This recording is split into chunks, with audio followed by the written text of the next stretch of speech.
Buenas tardes a todos. A nombre de la editorial Penguin Random House y de la Feria Internacional de Minería, les damos la más cordial bienvenida a la presentación del libro El chico sin nombre de Ricardo Zárate.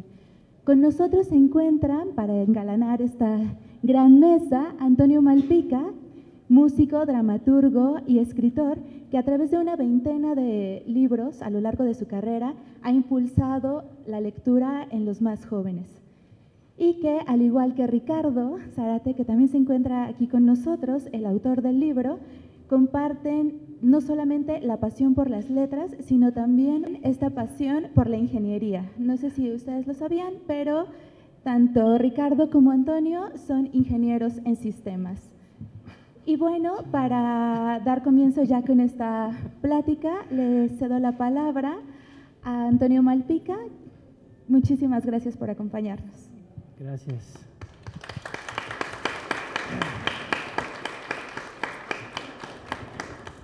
Gracias, Estela.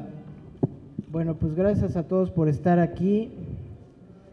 Gracias a Random por invitarme y principalmente a Ricardo por también darme el honor de darle el espaldarazo con esta novela. Pues les voy a platicar brevemente cómo fue la cuestión esta, y además empezamos con muy buen tiempo, así es que nos vamos a poder extender y demás. Pues yo conocí a Ricardo en el brindis de Random de hace un mes o algo así, ¿no? Un mesecito. Y pues es un brindis al que yo no había ido nunca, porque yo apenas estoy estrenando el libro en la editorial. Y bueno, yo creo que si hubiera sabido que no te revisan a la entrada nada, pues a lo mejor hubiera ido más veces, pero es la primera vez que voy y ahí conocí a Ricardo y pues estuvo padre porque desde que entablamos plática, pues empezaron a surgir este tipo de coincidencias simpáticas, ¿no? Y pues ya en la borrachera, pues me agarró con el músculo dormido, me dijo que si le presentaba el libro y pues accedí, ¿no? Bueno, nada más le dije que tenía que ver horarios y demás, ¿no? Porque luego en estas ferias no sabes dónde vas a andar.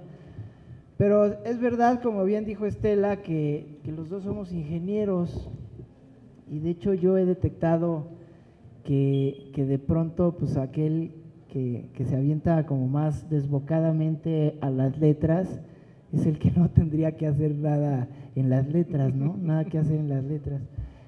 Por supuesto, pues a mí me pasó también, a mí me pasó desde que estaba estudiando y me enamoré de la literatura y no lo pude dejar. Le estoy hablando de que eso fue cuando tenía yo 20 años.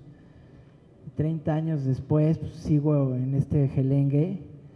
Y me encantó mucho la experiencia de Ricardo porque le pasó algo muy similar, pues él también se fue por la ingeniería, él es ingeniero industrial y de sistemas, yo soy de sistemas, él por el TEC, yo por la UNAM, de hecho este es mi alma mater, aquí el Palacio de Minería, que además pertenece a la Facultad de Ingeniería, pues es como la vuelta a casa, ¿no?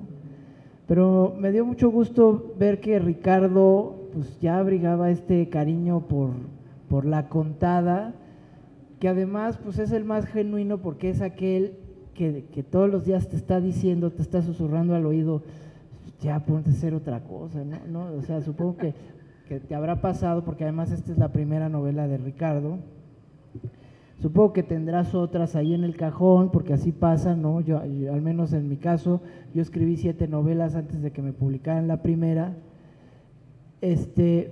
pero es un ánimo compulsivo, ¿no? O sea, yo siempre he dicho que para escribir solamente necesitas 2 cosas, ponerte a hacerlo y no poder dejar de hacerlo, ¿no? De hecho, el consejo que les doy a los que quieren iniciar con la escritura, les digo, si puedes dejar de escribir, hazlo, vas a ser muy feliz. Pero si no puedes dejar de escribir, bienvenido, ¿no? Ya estás dentro y todo tiene que ser ya conforme va caminando la ruedita, ¿no? Y me contaba Ricardo en esa ocasión, al calor de las copas, que pues él incluso se fue a Londres, si mal no recuerdo, por sus pistolas a estudiar cine, y que cuando ya llegó allá le dijeron que, pues, que no era nada más de ya llegué, ¿no? Sino que había que hacer un papeleo que prácticamente él no iba a poder hacerlo, y como ya estaba ahí, ya estaba creo trabajando de lavaplatos o no sé qué, ahorita que él nos abunde, pero le dijeron un cuate ahí, un paisano creo, ¿no? Le regaló una chamarra de la escuela de cine para que se metiera a las clases de oyente, aunque no estuviera inscrito, y así fue como estudió cine, mi querido Ricardo, ¿no? O sea, mi punto es que pues hay cariños así, ¿no? Así de fuertes y así de grandes.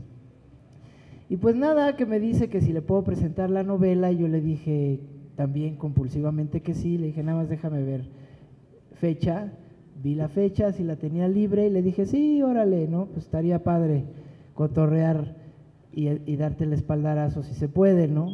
Pero ya sabes, ¿no? Al otro día ya, cuando ya estás con la cabeza un poco más puesta en los hombros, dices, ¿en qué me metí, no? Porque me acuerdo que hasta le pregunté a Estela, oye, ¿y es una novela flaca o gorda? No, sí está gordita, ¿no? Y entonces, pues ya sabes, ¿no? Cuando te piden que presentes un libro, pues siempre existe como ese temor de, ¿y si no me gusta, no? Voy a tener que fingirme enfermo para no tener que ser deshonesto a la hora de la platicada, ¿no? Pero pues nada, que afortunadamente me la mandaron más o menos pronto. Bueno, no es cierto ni tan pronto, de hecho yo creo que tengo como 15 días con la novela porque me la mandaron en PDF, pero a mí no me gusta leer en PDF, o sea, todavía me lo hubieran mandado el ebook, bueno, pero en PDF no, entonces me esperé a que me llegara el libro. Y sí, efectivamente, como ven, está gordito, y desde que yo lo abrí dije, pues vamos a ver, ¿no? Porque típico que dices, pues voy a darle así una oportunidad desde el principio, y luego ya si a la página 50 ya veo que no va a ningún lado, pues ya avanzo de 10 en 10. El caso, para no hacérselas cansada, es que me atrapaste, Ricardo, desde el principio. Es una novela que a mí, pues para serles muy sincero, detecté mucho de mí mismo aquí, ¿no? ¿Tú me has leído? Claro que sí, sí, sí. ¿Sí? Porque de pronto, una de las pocas cosas que me han dicho así, de que me ha servido la ingeniería, ¿no? Y que veo que a ti también, creo, porque de pronto me han dicho, y si usted cree que la ingeniería le ha ayudado a escribir sus textos, y de pronto tú dices, pues así, conscientemente no, pero inconscientemente sí, o sea, y más que Ricardo también es de sistemas, pues yo por ejemplo digo, ya después con el tiempo me di cuenta de que como ingeniero no dejas subrutinas colgadas, ¿no? O sea, eso mi hermano fue el que me lo hizo ver, mi hermano Javier dice, tú abres puertas y al final las cierras todas, ¿no? A menos que no las quieras cerrar, ¿no? Y sí, efectivamente, ustedes deben saber que cuando tú estás haciendo un sistema, pues debes de tenerlo todo presente, porque si no, se te queda colgado el sistema, se te cae, etcétera, ¿no? Entonces, pues yo creo que inconscientemente los ingenieros en sistemas hacemos eso, porque yo lo detecté también en la novela de Ricardo, ¿no? Es una novela de miedo, de terror, ¿no? Es una novela que es un thriller policíaco, pero con elementos sobrenaturales, bastante intensos, bastante terroríficos, déjenme decirles, ¿no? Eso también lo detecté yo un poco, esos puntos de coincidencia con mi saga, con la del libro de los héroes, porque aquí hay un personaje, también un chico peculiar que se llama Alejandro Sanders, nada más que en este caso es un chavo que es casi, su superpoder es ser un muy buen hacker, ¿no? O sea, y sí es un superpoder, porque pues aquí Ricardo lo pinta muy bien y casi que te hackea el celular nada más con verlo, ¿no? Entonces es un chico que tiene ese atractivo y que de pronto se ve inmerso en una serie de crímenes, también un poco parecido a lo que yo tengo en el libro de los héroes, Y adivinen quién está detrás de esos crímenes, ¿no? Pues el mismísimo señor Don Lucifer, ¿no? Y la verdad es que yo celebro este tipo de novelas que se vuelven muy, muy oscuras, porque yo creo que nos vacunan, ¿no?, contra la maldad en el mundo, ¿no? Y la verdad es que también es difícil hablar de una novela sin tirar demasiados spoilers, pero la verdad es que sí es una novela que, ya se los dije, yo pensé empezar a leer, pues como diciendo, pues a ver, ¿no? A lo mejor no me la he hecho toda, no sé, porque además como te dan chance de, pues de no tirar spoilers, pues dices, si no la leo toda tampoco pasa nada, ¿no? Hablo de las primeras 50 páginas. Pero no, afortunadamente sí me llevaste, mi querido Ricardo, de la mano para adelante, ¿no?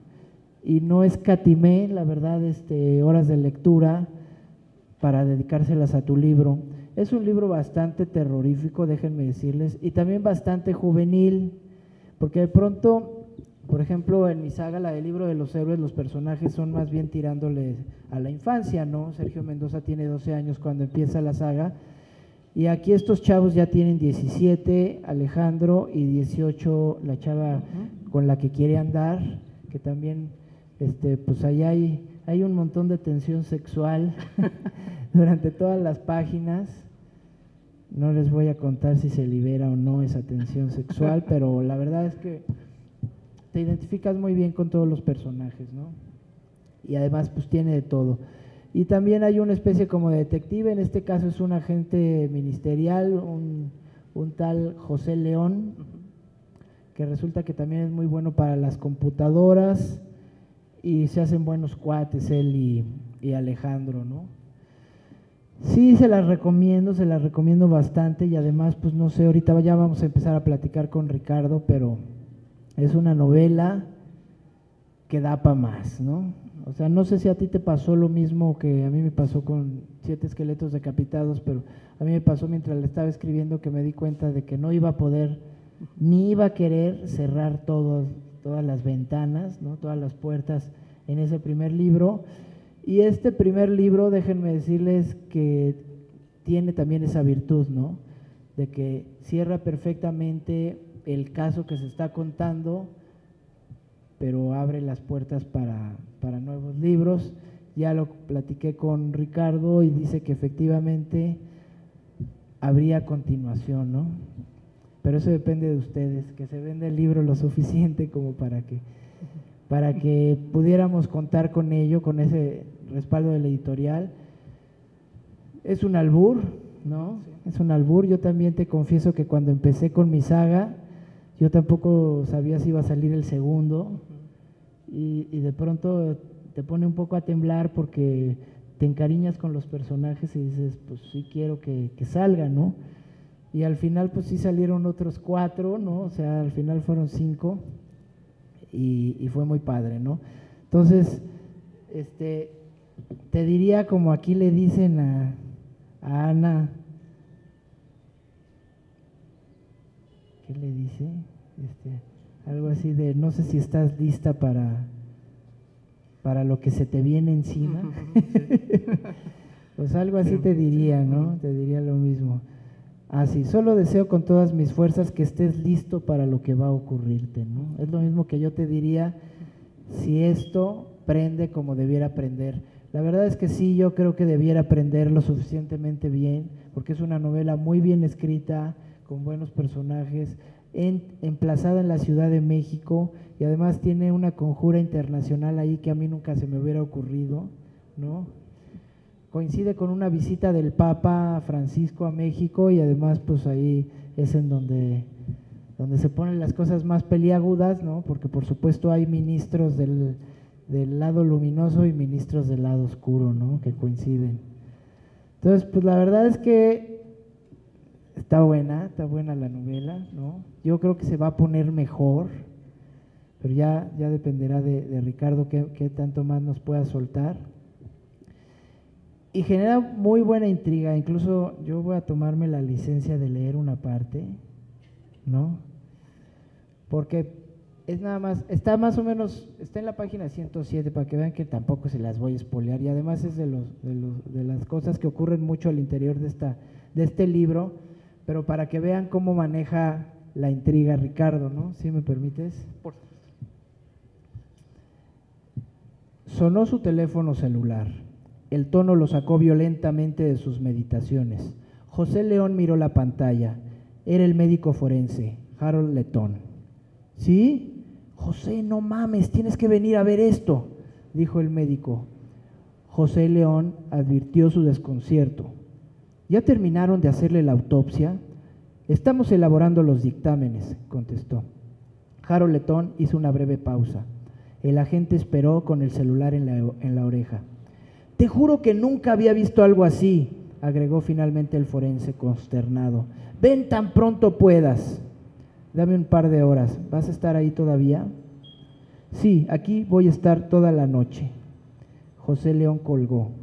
Sin necesidad de ir a la morgue, el agente ya se podía imaginar lo que había descubierto el médico legista en la necropsia de Camilo Fabra.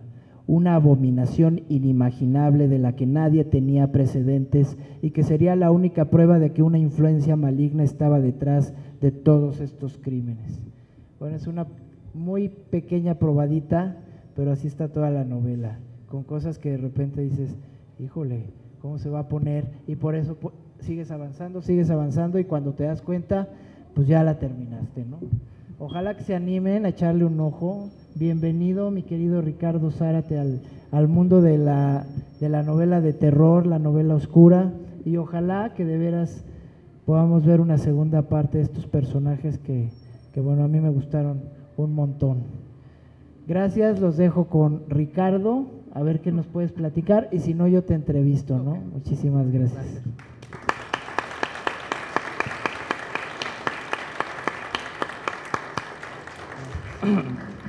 Muchas gracias, Toño. Muchas gracias a la Feria de Minería, a Penguin Random House, Estela, gracias, Mauricio. Muchas gracias a todos ustedes por estar aquí este domingo, acompañándonos en la presentación del libro. Antes de entrar en materia, quisiera abrir una gran nota al calce que tiene que ver contigo directamente, Toño, porque para mí me hacía muchísima ilusión que me acompañaras en esta presentación por varios motivos. Cuando comenzó el desarrollo de la novela, los libros que componen la saga de Toño, el libro de los héroes, además de ser una experiencia gozosa, fueron para mí una referencia obligada, necesaria, para saber contar una historia juvenil de terror. Y en particular, Siete esqueletos decapitados, que es la que abre esa saga, fue muy especial para mí, porque curiosamente me remontó a mi tierna infancia, ¿no? Y lo digo por lo siguiente: hay una escena en el libro donde un personaje, Viandra, habla de 3 películas de terror que para mí fueron pilares en la producción de mis llagas psíquicas y múltiples traumas que tengo. Y estas películas son El Exorcista, La Masacre en Texas y La Profecía. Son películas de la década de los 70, unos verdaderos clásicos del terror.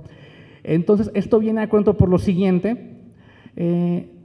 Cuando yo tenía 4 o 5 años de edad, era un chavo que jugaba todo el día y se desvelaba jugando, y mi madre, mi santa madre, un poco cansada de mí, me obligaba a ver todas las noches películas de terror. ¿Te obligaba? Sí, era como su versión cinéfila de si no te portas bien va a venir el ropavejero por ti, ¿no? Entonces fue así como descubrí estas películas, a la que después se agregó Vacaciones de Terror con Pedrito Fernández, que es una película del 88. Entonces, nunca supe bien a bien qué intentaba mi madre con esto. Es una charla que tengo pendiente con ella, pero si bien yo creo que si ella quería que me fuera a la cama temprano ante la amenaza de ver una película de terror, pues yo creo que no le salió la jugada, porque si bien ya no me desvelaba jugando, ahora me desvelaba viendo películas, ¿no? Y hablo sobre esto porque poco tiempo después yo descubro en la casa de mi madre el libro de William Blatty, El exorcista, ¿no? Y para mí fue un momento fundacional porque ahí descubro que las historias están escritas, ¿no? Sí. Y que todos de alguna forma pertenecemos a esta tradición de la palabra escrita, leamos o no, ¿no? Porque la consumimos aunque veamos películas y la consumimos por una vía subsidiaria que sería en este caso el cine, ¿no? Entonces, eso para mí fue un descubrimiento importantísimo que me marcó, ¿no? Las historias se escriben. Entonces, esa simiente se quedó plantada ahí y pues bueno, cuando yo leí y estudié Siete esqueletos decapitados y al ver curiosamente esas 3 películas mencionadas ahí, digo, esto es intervención divina, tengo que convencer a Toño para que esté aquí pues, de alguna forma u otra, ¿no? Así que, Toño, de verdad, muchísimas gracias por aceptar y por darle una oportunidad a nuestro proyecto, ¿no? Pues nada, ciertamente el chico sin nombre les voy a contar un poco de qué va. Es una novela, es un thriller, es una novela de misterio con elementos de terror, como bien decía Toño, que cuenta la vida de Alex, que es un chavo, un genio informático, que busca a su hermano mayor desaparecido, ¿no? Que lleva casi 10 años ausente. Entonces, Alex es hijo de un político que tiene aspiraciones presidenciales y su madre es una gran empresaria de la Ciudad de México, ¿no? Alex, que es consciente del poder de sus papás, se pregunta por qué ante ese poder no encuentran a mi hermano, no lleva 10 años y de Dante no se sabe nada. Así que él echa mano de sus habilidades informáticas para buscar a su hermano un poco en colusión con su única amiga que se llama Ana, donde hay ciertamente una tensión ahí sexual entre ambos, y al emprender esta gran aventura se dan cuenta, se percatan por ciertas peripecias que ocurren que detrás de esa desaparición hay algo muy, muy tenebroso detrás, ¿no? Entonces, ciertamente el chico sin nombre abrevó, y con mucho orgullo lo digo, abrevó muchísimo de tu trabajo, Toño, y en particular de Siete esqueletos decapitados, que si no lo han leído, por favor, háganlo, es una experiencia literaria buenísima. Así que el chico sin nombre comenzó justamente cuando yo estaba trabajando en el desarrollo del guión de una película que eventualmente fue producida, que se llamó La niña de la mina. Es una película de misterio con elementos de terror, con Regina Blandón y José Ángel Bichir, que me tocó escribir. Entonces, eso ocurrió en 2014 y yo tenía como 2 grandes divagaciones en la cabeza. Una de ellas tiene que ver con la revolución tecnológica en la que estamos inmersos todos. Y yo me ponía a pensar que esa revolución tecnológica nos ha dado cosas buenas y cosas no tan buenas, y las que son no tan buenas tienen que ver con la manera en que nos relacionamos todos, ¿no? Y sobre todo utilizando las redes sociales, que he notado que a veces nos hemos vuelto un poco epidérmicos y superficiales y frívolos, ¿no? Y la búsqueda activa del otro, pues otro día lo hago, ¿no? No nos interesa realmente quién es la otra persona o qué piensa o qué siente, ¿no? Nos dejamos guiar por percepciones y no por realidades, ¿no? Una imagen es suficiente para nosotros establecer un juicio, en ocasiones muy duro, sobre alguien, ¿no? Así que de ese pensamiento surgió el personaje de Alex, y yo quería que exploráramos esa onda de la revolución tecnológica de la mano de un chico adolescente que curiosamente era un genio informático, ¿no? Y que de la mano de él cayéramos en cuenta de lo importante que es el otro, ¿no? Y aquí, como una viñeta adicional, toco un poco el tema de la identidad, porque Alex, en su momento de crisis, ¿no? se percata que en la vida, en el mundo, hay muchas cosas para las cuales no hay palabras, ¿no? Cuando un chavo pierde a sus padres, se le llama huérfano. Cuando una mujer pierde a su hijo, se le llama dolorosa. Pero cuando alguien pierde a su hermano, Alex no encuentra una palabra que defina ese dolor, esa ausencia, ¿no? Entonces él se pregunta, ¿quién soy yo? ¿Quién soy yo sin mi hermano? ¿Cuál es mi nombre? ¿No? De ahí que encontrarlo es de alguna forma hallarse a sí mismo, ¿no? Y yo creo que es un proceso en el que estamos todos involucrados, no solamente en esa edad en particular, que es la adolescencia, sino que está ahí todo el tiempo, ¿no? La búsqueda del otro es como, digamos, la desesperación real en todos nosotros. Ese por un lado, y por otro lado estaba yo inmerso en otra gran divagación que tenía que ver con lo siguiente. Yo me preguntaba, ¿será posible que el mal sea una herramienta del bien para lograr una misión trascendental y que escapa a nuestro entendimiento humano? De esa pregunta intensa surgió el personaje de Dante, ¿no? Y cuando tuve a Alex y a Dante, pues lo que hice fue unirlos, y ahí fue cuando tuve una historia, ¿no? Ahí fue cuando tuve la historia del chico sin nombre, y lo que hice fue, cuando me percaté de ello, fue escribirla como una película. Entonces intenté ese desarrollo, pero me di cuenta que la historia crecía y se multiplicaba en aristas, y comencé entonces a verla con otros ojos. Dije, a lo mejor, por lo pronto, su formato no es el del cine, el del guión cinematográfico, sino a lo mejor es el de la novela, ¿no? La novela entendí que te permite profundizar en ciertos temas, ¿no? Cosa que el cine quizá a veces no te lo permite. Y la sola idea de que El chico sin nombre se convirtiera en una novela a mí me aterraba, ¿no? Porque yo había invertido 8 años de mi vida no haciendo otra cosa más que intentar aprender a escribir una película, que cuando tenía en las manos la exigencia de que esta historia se contara en una novela, dije, chale, ¿no? Me va a tomar aprender a escribir una novela 1 o 2 vidas, ¿no? Así que pues aparqué el proyecto un tiempo y varios amigos me animaron a desarrollar El chico sin nombre como novela, ¿no? Y eso ocurrió ya entrado el 2015, y 2 años después, pues aquí tenemos el privilegio de poder presentarla. Pero como bien acotó Toño hace rato, mi principal interés narrativo residía en el cine, ¿no? Entonces, yo estudié ingeniería industrial y de sistemas, pero pues mi corazón siempre estuvo en esta onda de contar historias, ¿no? Que despertó desde muy chavo y que nunca abandoné. Y que entonces yo recuerdo que en secundaria hacía mis propios libros, ¿no? Recortaba cartulinas y hojas y escribía y los repartía a mis amigos gratuitamente. Nadie me leía, pero ya otra vez esa simiente estaba plantada, ¿no? Y la mantuve en la preparatoria, donde me encontré con personas formidables que fortalecieron esa vocación, y afortunadamente una de ellas está aquí presente, que es mi maestra Sonia Montes, que me dio clases de literatura en la preparatoria, y todas esas experiencias abonaron para yo poder convencerme de esa vocación, pero convencerme a medias, porque pues era chavo y tenía mucho miedo de tomar las riendas de mi propia vida, ¿no?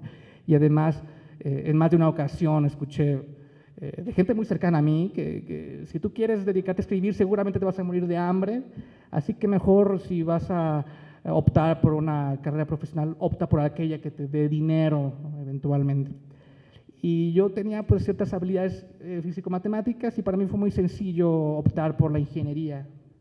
También cometí el error que muchos cometemos de estudiar aquello que los amigos están estudiando para no quedarse solo, ¿no? Así que opté por la ingeniería, pero continuaba yo leyendo y escribiendo entre las sombras cuentos, sobre todo cuento corto, y yo admiraba a escritores que eran ingenieros, ¿no? Gabriel Said, Enrique Krause, y yo me decía más mentiras, me decía, bueno, a lo mejor no elegí tan mal, a lo mejor la ingeniería es la antesala de las artes, ¿no? De la literatura en general. Pero bueno, yo hasta el final de la carrera descubrí que no la iba a ejercer.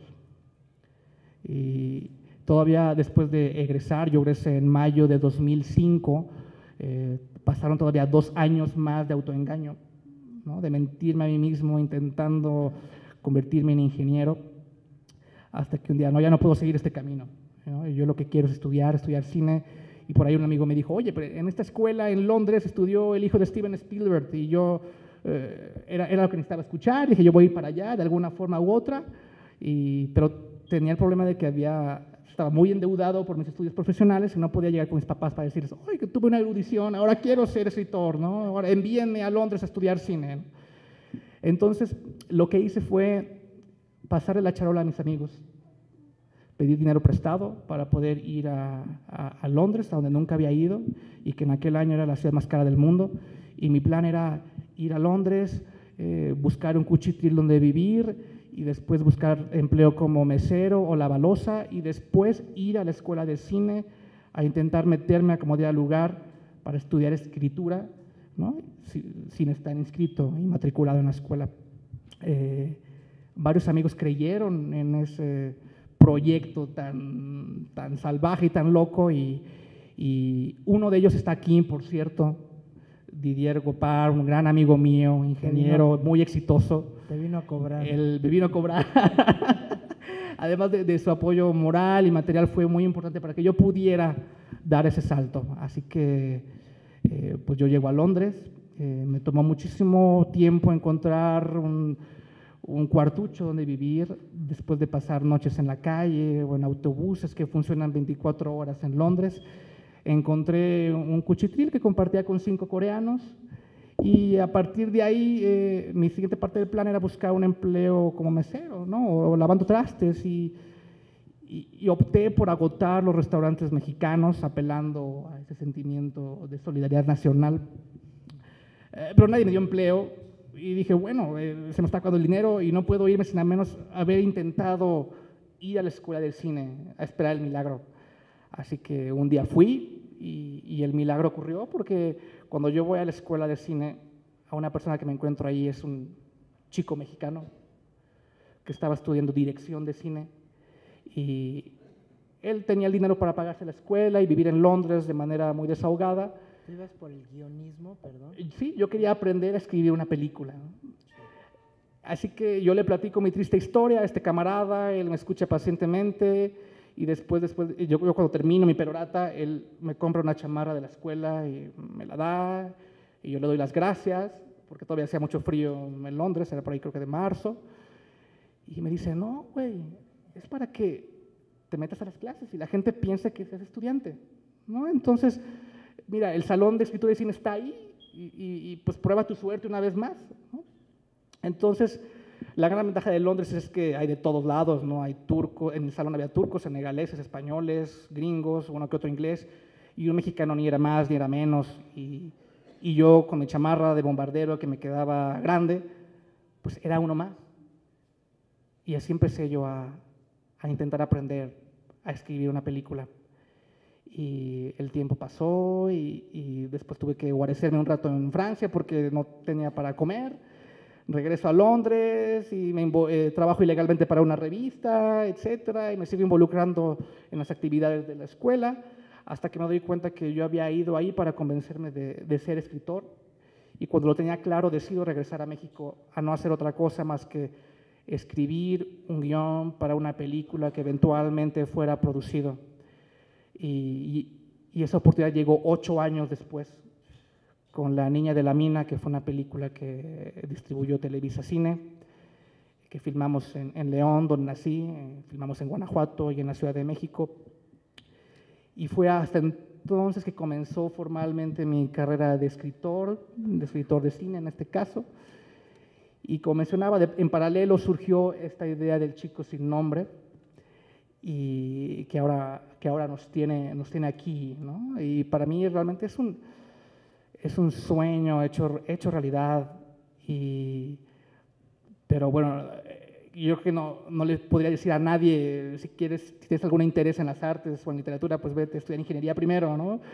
Pero algo queda siempre, ¿no? Y yo creo que sobre todo pensar estructuralmente y sistémicamente me ha ayudado bastante para poder contar las historias que cuento, y ciertamente El Chico Sin Nombre abrevió muchísimo de 7 esqueletos decapitados. Toño, espero que no te hayas agüitado por ver muchas resonancias ahí, pero aún así quería dotarlo de una personalidad propia, y pues nada, Toño, ahora estamos acá hablando de un libro leído. Bravo.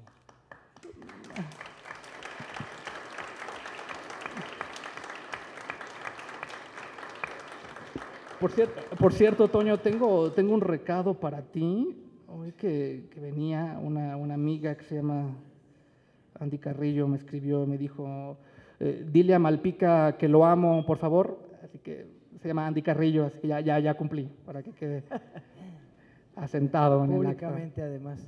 Oye, no, pues felicidades, y además, pues sí, yo creo que queda patente el hecho de que ya estás dentro, ¿no? Lo que siga, pues disfrútalo, ¿no? O sea, tienes un hijito nuevo en tus manos y te lo mereces porque lo has trabajado durante mucho tiempo. Me atrevo a decir desde que se te ocurrió la descabellada idea de hacer historias, ¿no? Si acaso, por ejemplo, la pregunta de ¿el terror siempre va a ser el terror? O cuando tú te fuiste a Londres a estudiar guionismo, ya tenías la idea de, porque por lo mismo de la niña de la mina, ¿no? ¿No te vas a ir por ese lado, así tipo Stephen King de pronto, no sé? No, a mí me gustan todos los géneros, y La niña de la mina fue, yo creo que mi sexto intento de película, y lo había intentado antes con otros géneros como la comedia. A mí la comedia me gusta muchísimo, pero por carambolas del destino tuvimos que empezar por ahí. Yo creo que también era una deuda de la niñez que tenía ahí pendiente, ¿no? Porque mi primer contacto con las historias fue a partir de ese género, ¿no? Como bien dices, no tiene como propósito generar estrés en nadie, sino realmente que hay como una onda hasta didáctica, ¿no? De prevenirte de los peligros actuales del mundo, ¿no? Mantenerte siempre alerta. Y yo creo que por eso me gustaba mucho ese género, y de manera muy orgánica las ideas que entonces tenía en particular estaban o giraban en torno a el misterio, la intriga, el terror, y yo creo que bueno, es súper padre y muy enganchador. Y mi propósito era, con esta novela, ofrecerle a todos ustedes una historia que tuviera conflictos con asideros, que tuviera asideros con la realidad, ¿no? Es una historia que toca el tema del secuestro y de la desaparición forzada, ¿no? Que son coyunturas en las que estamos ahora envueltos, y que yo creo que desde la ficción podemos ver directamente a los ojos esos problemas, ¿no? No quería proponer al lector una historia en un mundo muy distópico, muy ajeno, sino quería situarla en un contexto que tuviera esas conexiones con problemas muy reales, ¿no? Y si bien la ficción no va a resolverlos, sí, como vehículo puede ayudarte al menos a dialogar sobre esos temas, meditarlos, ¿no? Entonces, y quería ofrecer, aunque la novela esté instalada en el thriller, sí descansarla sobre un discurso inteligente, o lo más inteligente posible y lo más honesto. Me permití, por ejemplo, ahora que tocamos un poco el tema del secuestro y la desaparición, me llama mucho la atención el concepto del tiempo, el tiempo en su sentido real y el psicológico. Yo recuerdo que en los últimos años de la vida de mi padre, él estaba enfermo, no podía cuidarse solo, y me tocaba a mí cuidarlo. Y un día lo perdí de vista, y se salió de la casa, ¿no? Y estuvo muchísimo tiempo, varias horas fuera, ¿no? Y yo pude sentir cómo el tiempo se dilataba y se contraía de manera muy perversa. Y me puse a pensar cómo puede llegar a trastocarse el sentido del tiempo en alguien que busca un ser querido durante 10 años, ¿no? Y me permití sembrar esas pequeñas inconsistencias para hablar de manera honesta sobre ese trastocamiento, ¿no? Así que, porque creo que como escritor la mejor herramienta que tienes es ser empático, ¿no? Por más fantasioso que sea el universo que estás creando o el personaje que estás creando, siempre hay una conexión humana, ¿no? Y yo quería, aunque digo, no he vivido en mis propias carnes el dolor que implica tener un ser querido secuestrado, pero como creador de una historia quería ser muy honesto ante esta situación y jugármela, ¿no? No sé si esta onda que yo puse funciona o no narrativamente, es parte de mi proceso de aprendizaje, pero al menos quería dejarle al lector esa intención honesta, ¿no? Que cuando leyeran el libro además de que sintieran que están viendo una película, porque yo quería que se narrara de manera muy ágil y muy visual, era que dejara pozo en el lector sobre temas muy, muy particulares. Oye, ¿qué edad tenías cuando viste tu primera película de terror y cuál fue? ¿Te acuerdas? Sí, yo creo que tendría unos 5 años y fue El Exorcista. Ajá. Ajá. No, sí hay que hablar con tu mamá. Oye, es que eso me lleva a la siguiente, que es, digo, por supuesto te espantó, ¿no? ¿O no? ¿O tú Me ya fascinó. llegaste- ¿Sí? Ajá, yo creo que estoy, o sea, pero Está- no me daba miedo, me fascinaba porque, digo, tuve conciencia de ello muchos años después, pero para mí El Exorcista era no la historia de una chica poseída por un demonio, sino para mí, y sigue siendo ahora una historia sobre lo que es, los límites a los que es capaz de llegar un ser querido para curar a un familiar enfermo, ¿no? Guau. Entonces, y al final mi vida me dio muchas experiencias que resonaron bastante, ¿no? En El Exorcista, pero sí, ese fue mi primer contacto. Yo creo que me dio más miedo Vacaciones de Terror, con la muñeca esa rara, ¿no? Pero sí, ese fue mi primer contacto con el género. Porque, o sea, me lleva a mi siguiente pregunta. ¿Tú todavía te da miedo algo? Sí, claro, o sea, Hacienda. Exacto, pero, o sea, ¿has leído, has visto algo últimamente, alguna película que digas?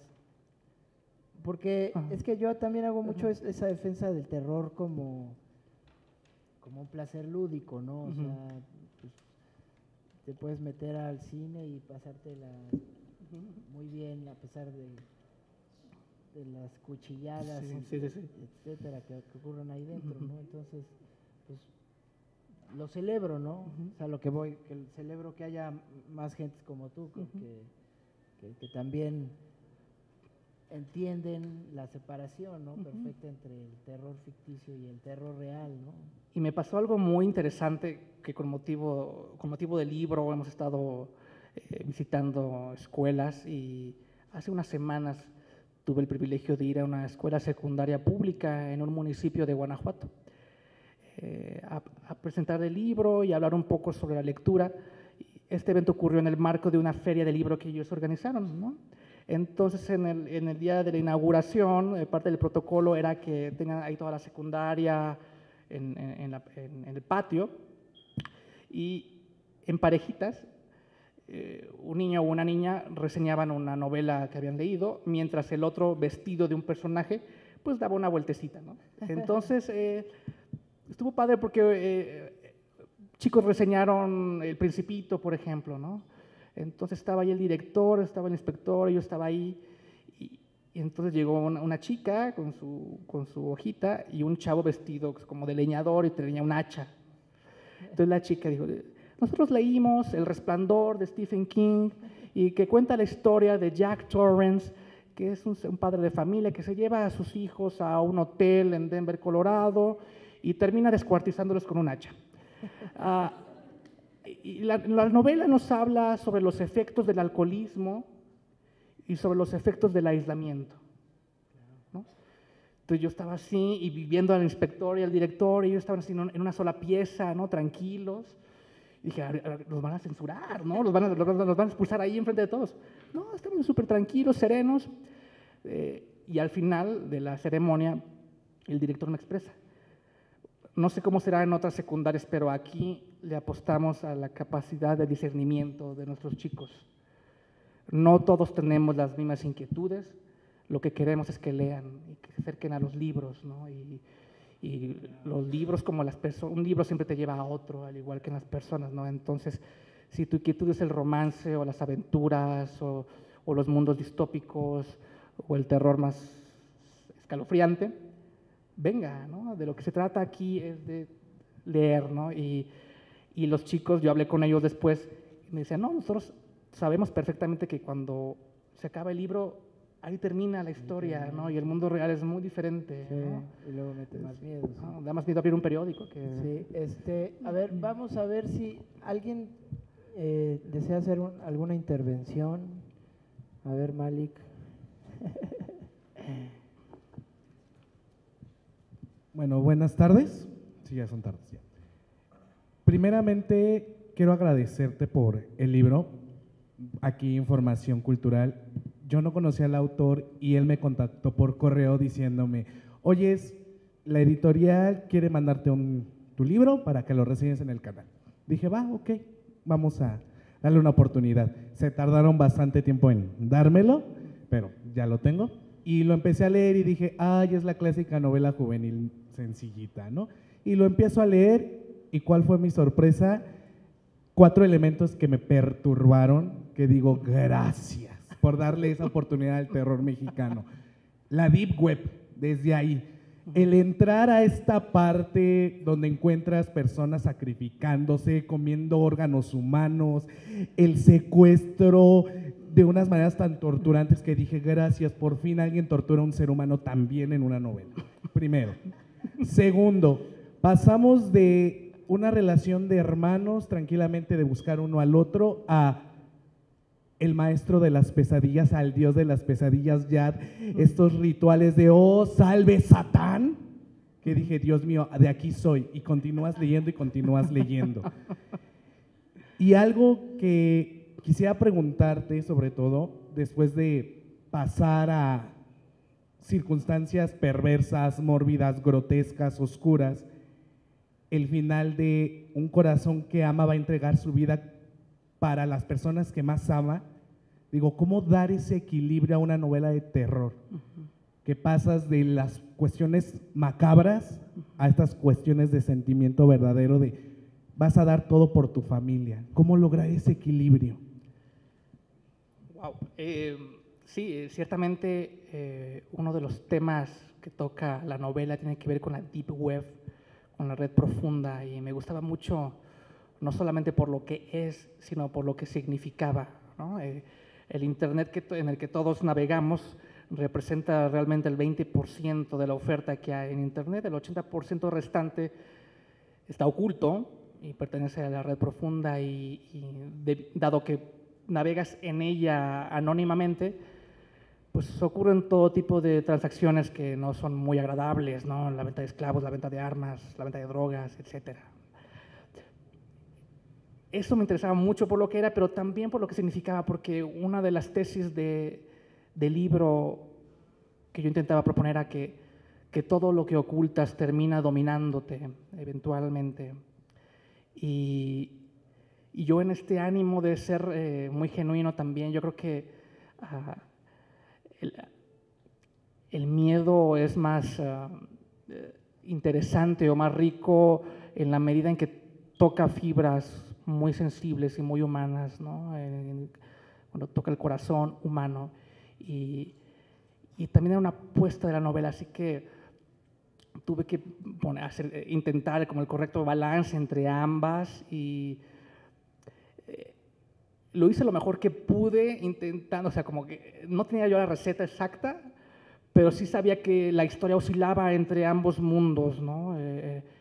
La parte, o sea, la búsqueda por el otro, pues no es una búsqueda sencilla, ¿no? Entonces, quien tiene la valentía de transitar por ella, pues pasa por, o se topa con muchos fantasmas en el camino, así que de manera metafórica yo quería también plasmarlo y qué bueno que se perciba así, ¿no? La principal herramienta, como hablaba hace rato, es la empatía y la honestidad en situaciones límite, ¿no? Que en este caso tiene que ver con la búsqueda del otro, con la desaparición, con el secuestro, ¿no? Pero bueno, no todo es sombrío ni fatal, hay mucho romance y cierta dosis de humor en la novela, así que está un poco repartido o intenta tener esa repartición ahí muy, muy, muy loca. ¿Alguien más? ¿Alguien más quiere preguntar? A ver si acá.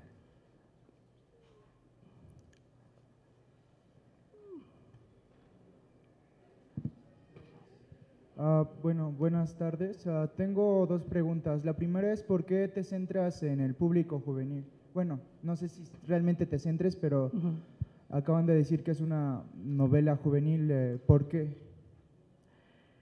Yo creo que a mí me gusta mucho la búsqueda de los... O sea, yo creo que toda relación es un espejo y la relación que tenía con los personajes y en particular con Alex era para mí muy importante para poder decir cosas que cuando yo era chavo no las dije en su momento y Alex tiene mucho de mí, ¿no? Ser un chavo muy introvertido, con pocos amigos, pero que tenía interiormente una vida muy volcánica, muy intensa y que tenía mucho amor que dar, ¿no? Así que, pues nada, yo creo que me interesan mucho los jóvenes porque hablan de una parte de mí que quedó ahí muy pendiente, ¿no? Con cuentas ahí que no se saldaron del todo. Y la literatura que me gusta mucho leer tiene que ver con los chicos, por ejemplo, ¿no? Los libros que más me gustan de Stephen King son aquellos en los que los chavos están involucrados en empresas muy interesantes, muy fuertes. Por eso me gustan también los libros de Toño, ¿no? Porque te tocan esas fibras de cuando eras chavo. Así que yo creo que tiene que ver mucho con eso, con que es mi oportunidad para decir cosas que cuando era joven no las dije y que ahora utilizo la ficción como vehículo para expresarlas. Bueno, y la otra es, de hecho, en parte respondí un poco a la pregunta que tengo ahora de cómo parte la creación de sus personajes. O sea, bueno, ya mencionó la de Alex y mencionó un poco la de Dante y acaba de mencionar que es como bueno, como yo lo entendí, como un reflejo de sí mismo, pero me gustaría que complementara más la idea de cómo parte esa creación de los personajes. O sea, ¿cómo aparecen? ¿Cómo los creo? Pues yo creo que uno como escritor tiene que ponerse a la orden de la historia y la historia le pide cosas, ¿no? Entonces, cuando ya planteas una situación, se van surgiendo y brotando aquellos rostros que es necesario dibujar y delinear para contar esa historia, ¿no? Entonces, unos aparecen ya a priori a escribirlo y otros aparecen durante tu desarrollo. Así que, como que, al menos en mi caso particular, nunca hay como una receta clara, siempre van brotando de forma orgánica en la medida en que tú te avientas y te arrojas a narrar una historia y la historia te va demandando cosas, te va exigiendo otras, y así que como escritor hay que como obedecer esas pautas y dejarse llevar también y confiar en esa parte del proceso. Muy bien, pues les agradecemos a todos por acompañarnos el día de hoy. Les pido un fuerte aplauso para Ricardo Zárate, por favor.